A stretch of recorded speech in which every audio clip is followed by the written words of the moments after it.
Pek sevip milli Kırım-Tatar oyunları. Ya men canlı sesте keldim, galibe kazanacağım.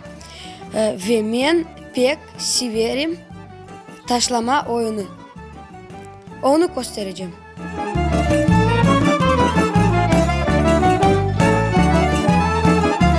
Emil oğlum canlı sesте iştirak etti ama gene de iştirak etmeye isteye galibe kazanmak pek niyet etemiz.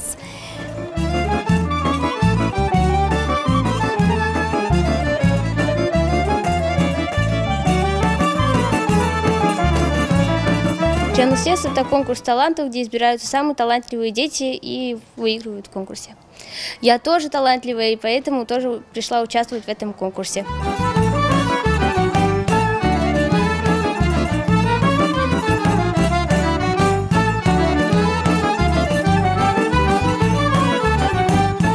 В Canlı Ses я не участвовала, потому что я не была готова, а сейчас я готова и участвую в этом конкурсе и хочу победить.